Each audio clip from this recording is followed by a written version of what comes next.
दर्शकों, आपका स्वागत है आवाज़ इंडिया टीवी में।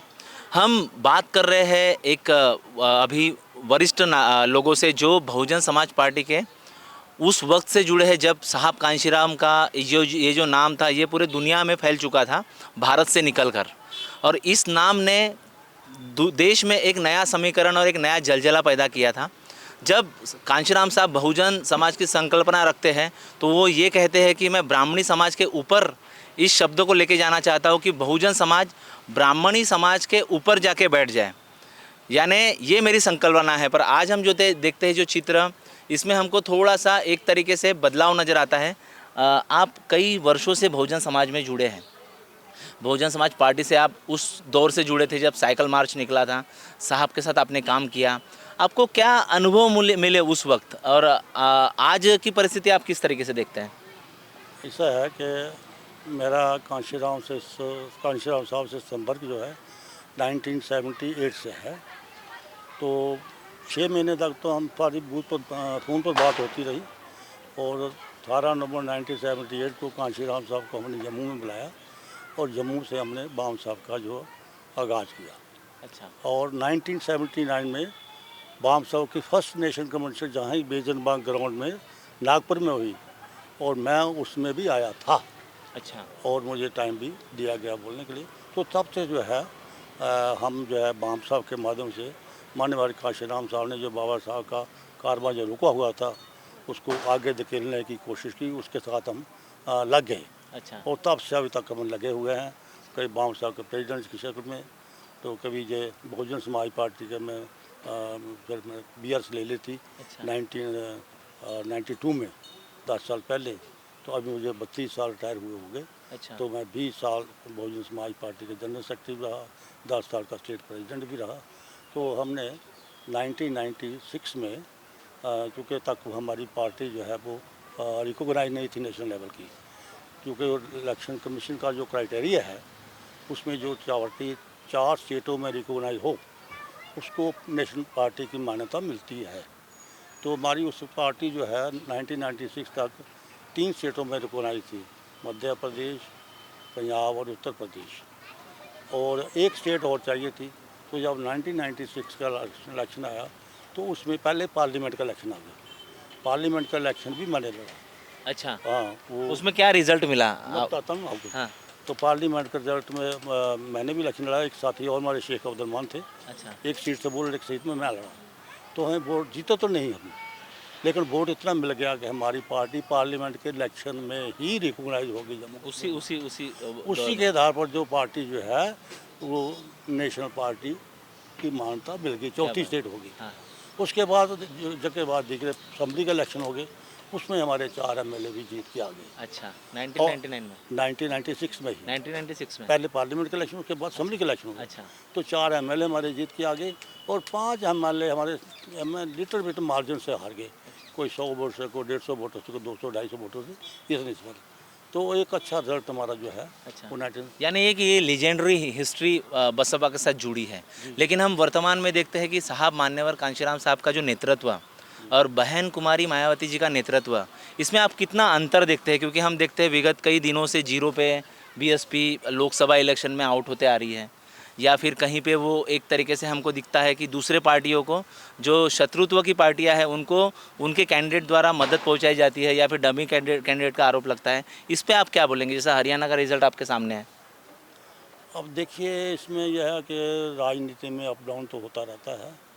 तो एक समय था कि भारतीय जनता पार्टी साफ हो गई थी, सिर्फ 2 MP उसके बचे थे, लेकिन फिर 2 से वो अरूज हो रही और आज देश की सरकार भी उनके पास है, देश का राजपद उनके पास है। कितना फर्क है बहन कुमारी मायावती जी के नेतृत्व में और कांशीराम जी के नेतृत्व में? माननीय आपने कांशीराम पास से देखा इसलिए आप पूछ रहे माननीय हैं। कांशीराम साहब का नेतृत्व का कोई मुकाबला नहीं है। उनका ये अपना सिस्टम था, उनका एक अपना मैकेनिज्म था काम करने का, और वो मैकेनिज्म जो है वो माननीय कांशीराम साहब के जाने के बाद थोड़ा उसमें थोड़ा अंतर आ गया। अच्छा, आपको अनुभव ऐसा मिला? अनुभव ऐसा मिला है जिस वजह से थोड़ा सा जो है हमें सेटबैक मिली है।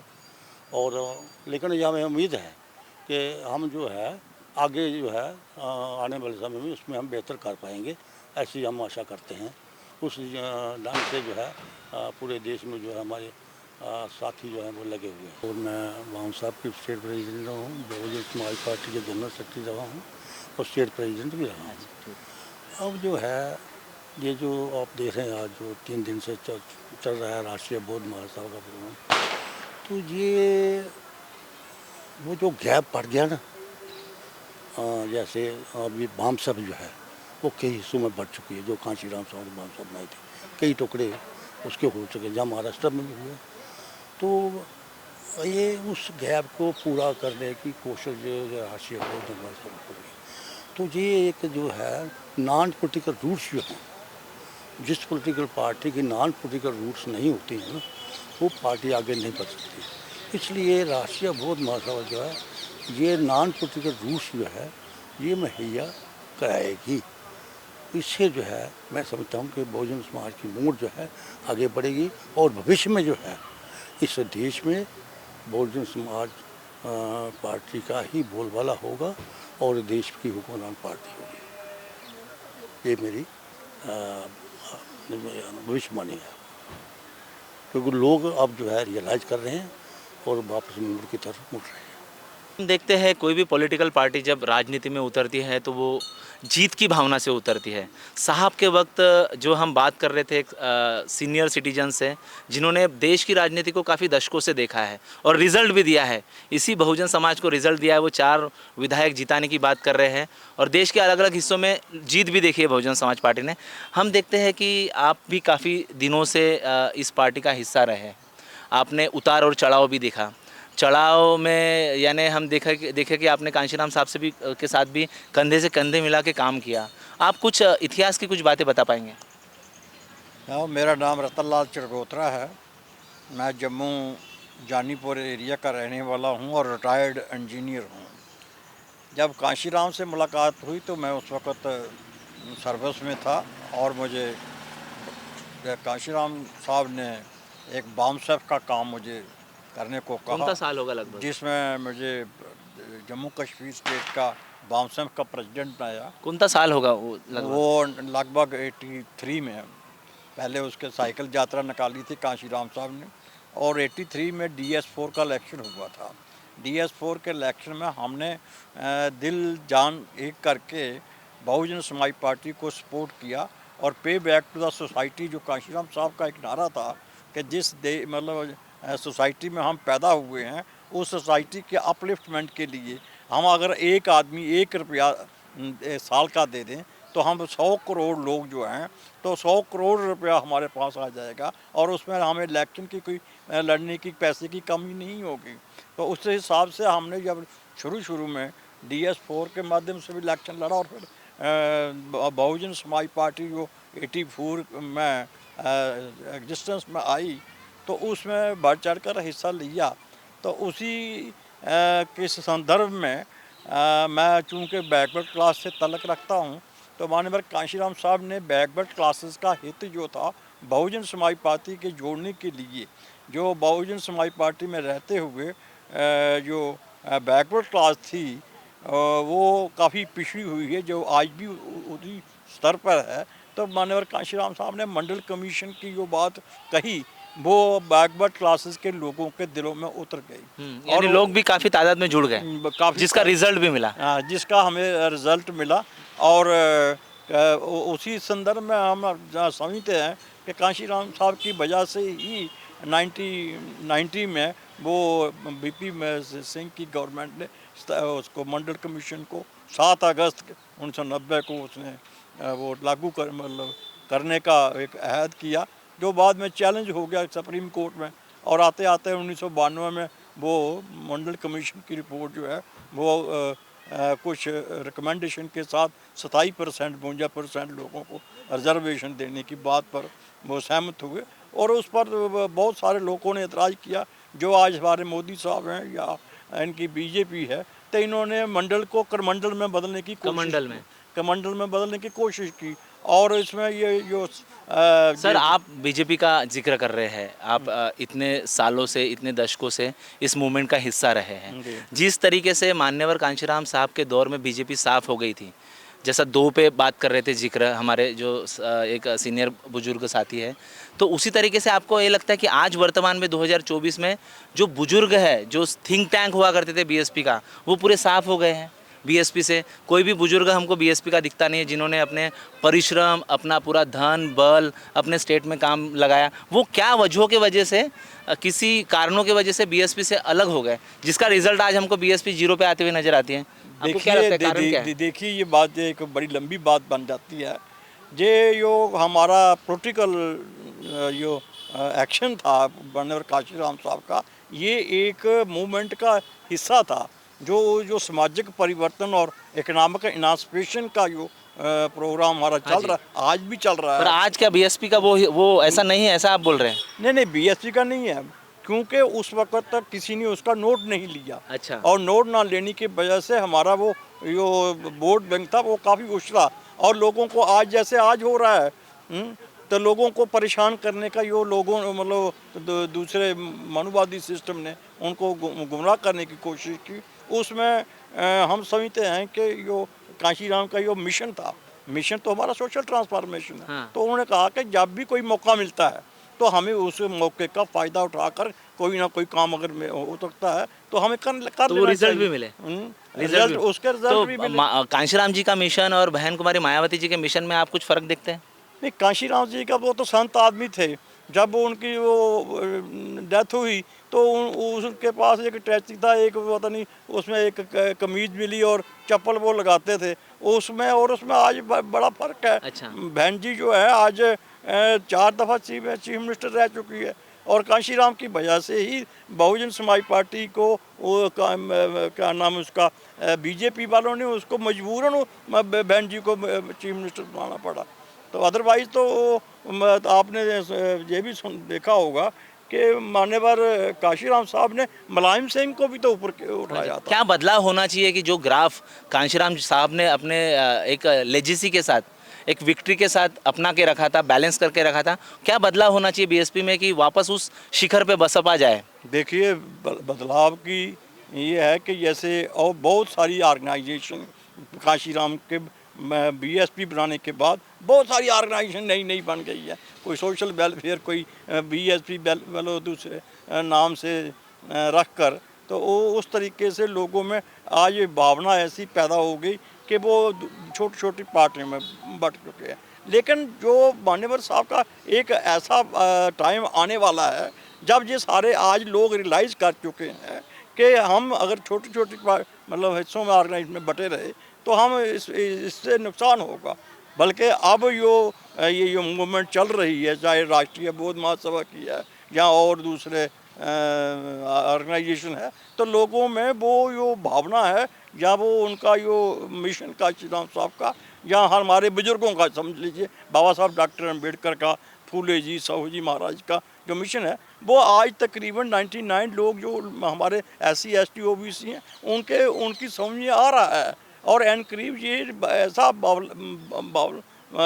शाल आएगा कि मेरा ख्याल में कि वो चंद सालों के अंदर अंदर ही परिवर्तन की लहर बन जाएगी। परिवर्तन की लहर बन जाएगी। तथागत का एक कोटेशन है कि दुनिया में कोई चीज़ परमानेंट नहीं है। जिस तरीके से बसपा ने अपने शीर्ष को छुआ और एक विक्ट्री भी देखा, 4-4 बार CM बने, पूरे राज्यों में अलग अलग जगह पे सीटें आई, तो आज अगर से बसपा का ग्राफ गिर गया तो भविष्य में हो सकता है, जैसे बुजुर्ग साथी बदलाव की बात कर रहे हैं, कुछ चेंजेस की बात कर रहे हैं, यानी कांशीराम जी की अगर से रणनीति वापस बसपा एडॉप्ट करती है तो वापस वो शीर्ष पे जाएगी। आप जुड़े रहिए आवाज़ के साथ। हमारे साथ कुछ और साथी कार्यकर्ता है, हम उनसे भी जाते हैं कि वो नागपुर से जब वो यहाँ से क्या मैसेज देंगे देश और जनता को, भारत की। आप क्या मैसेज देंगे? मैं यही मैसेज देना चाहूँगी कि अब बाबा साहेब को जो धम्मों को बढ़ाने का जो काम किया था, उन्होंने बहुत सारी किताबों पढ़ के ये तय किया था जो भारत का जो प्राचीन परंपरा है वो बौद्ध का परंपरा है। तो बौद्ध धम्मों जब उन्होंने लिया था तब उन्होंने दीक्षा नहीं बोला, उन्होंने बोला सद्धम्म में प्रत्यावर्तन। मेरा कहने का मतलब ये है, ये मेरा पुराना प्राचीन परंपरा है। तो वही करवा बढ़ाने के लिए बाबा साहेब जो रास्ता दिखा के गए, वो रास्ता में चलने के लिए हम लोग ये नया पीढ़ी बाबा साहेब के अनुसार, बाबा साहेब को अनुयायी होने के नाते यहाँ आ गए, वही धम्मों का आगे बढ़ाने के लिए। ये राष्ट्रीय बौद्ध महासभा 2007 से काम कर रही है और इसका एक उद्देश्य है कि जो बाबा साहब ने 14 अक्टूबर 1956 में जो दीक्षा ली थी, तो 14 अक्टूबर ये डेट को देख के नहीं, क्योंकि इतना बड़ा महान आदमी या इतनी बड़ी महान हस्ती वो डेट के ऊपर में कोई इतना बड़ा डिसीजन नहीं ले सकती। तो उसके पीछे कुछ तो एक इतिहास होगा। तो वो इतिहास ये है कि बाबा वो जो 14 अक्टूबर 1956 जो डेट थी, उस डेट को अशोक विजयादशमी का दिन था और उस बाबा साहब ने जो दीक्षा ली कि अशोक विजयादशमी के मुहूर्त के ऊपर में ली है। और अशोक विजयादशमी ये अशोक का जो है, तो बौद्ध धर्म की अपनी विचारधारा या तो हमारी संस्कृति, हमारी सभ्यता, उसका प्रतीक सम्राट अशोक है। और हमें सम्राट अशोक का पूरा जो इतिहास है वो जो समाज के सामने लाना है, जो अभी दबा पड़ा है। तो इस साल 12 अक्टूबर को अशोक विजयादशमी आई है। तो राष्ट्रीय बौद्ध महासभा ने जो अभी 25 राज्यों में अपना कार्य कर रही है, उसका नेटवर्क है। तो यहाँ के हज़ारों लोग बाबा साहब को उस डेट को, उस तारीख को मद्देनज़र रखते हुए अशोक विजयादशमी के दिन नागपुर में आए और धम्म दीक्षा ली। और ये हमारा पैगाम, हमारा राष्ट्रीय बौद्ध महासभा का ये है कि ये जो मैसेज है ये पूरे देश में फैले। बाबा साहब ने दीक्षा दी है वो अशोक विजयादशमी के दिन ही है, ये मैसेज देना। अभी जो हमारे जम्मू कश्मीर के साथियों ने बात कही है और आपने भी उनसे जो क्वेश्चन पूछे हैं कि मिशन एक ऊंचाई पर थी, वो मिशन आज अपने को कहीं नज़र नहीं आ रही। इस तरीके से जो ये एटमॉस्फेयर तैयार हुआ, वातावरण तैयार हुआ है, इसके लिए हमने 2007 से राष्ट्रीय बौद्ध महासभा के माध्यम से जो पुराने बुज़ुर्ग और जो आज उस मिशनरी इस पर चलने वाले लोग पूरे देश भर के जो थे, उन सभी साथियों को इस राष्ट्रीय बौद्ध महासभा के अंदर हमने लाकर एक प्लेटफॉर्म पर खड़ा कर दिया। और साथ ही साथ जो धम्म का मार्ग है, वो दूसरा मार्ग जो है कि जहाँ से हम मिशन को साथ हो सकता है, जहाँ से नैतिकता आ सकती है, शील आ सकता है, स्वाभिमान से लोग जुड़ सकते हैं, वहाँ से जो इंसान निकलेगा और वो मिशन चलाएगा तो नैतिकता की मिशन चलाएगा। तो इसकी आज सख्त ज़रूरत है। इसलिए हम राष्ट्रीय बौद्ध महासभा के माध्यम से ऐसे लोगों को तैयार कर रहे हैं। ये फैक्ट्री ऐसी तैयार करके जो माननीय कांशीराम साहब चाहते थे। यही मेरा संदेश है। जय भीम, नमो बुद्धाय। नेपालेश्वर बौद्ध हूँ, आरबीएम का प्रभारी ओडिशा प्रदेश का हूँ और 11 से जो 14 अक्टूबर तक आरबीएम का जो अधिवेशन था उसमें 250 परिवार को लाए थे उड़ीसा से। इसलिए लाए थे कि हम लोग 12 तारीख को बुद्ध धम्म में दीक्षित हुए।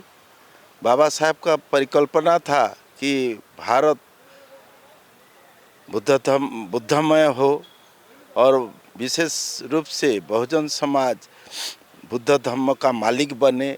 लेकिन आज तक 68 इयर्स हो गया, अभी तक वो मालिक नहीं बना है। ये बहुत परेशानी का विषय है। आरबीएम इसी रास्ते में काम कर रहा है उड़ीसा को बुद्धमय कराने के लिए। मेरे उड़ीसा में जो 30 डिस्ट्रिक्ट है, 15 डिस्ट्रिक्ट में जिला कमेटी गठित हो गया है और महिला विंग्स भी आरबीएम का गठित हो गया है। मेरा प्रेसिडेंट, मेरा कैशियर, मेरा जो कुछ भी संगठन का कर्मकर्ता है, वो लोग दिन रात मेहनत कर रहे हैं उड़ीसा को बुद्धमय करने के लिए। वो जल्दी हो जाएगा। युवा साथी भी बहुत प्रयास कर रहे हैं। हम सभी को धन्यवाद देंगे। और नागपुर के लिए जो आए थे, थोड़ा बहुत ये हो गया, प्रॉब्लम हुआ, फिर भी उन लोग को हम डायरेक्ट क्षमा भी क्या करते हैं कि थोड़ा सा गलती के लिए मुझे क्षमा करें और आगे के लिए हम इकट्ठा मिल के उड़ीसा का आरबीएम का प्रगति के लिए काम करें। जय भीम, नमो बुद्धाय सर। और धन्यवाद देते हैं आज आवाज़ इंडिया टीवी को, मेरा बात को पूरा भारत में पहुंचाए। जय भीम, नमो बुद्धाय।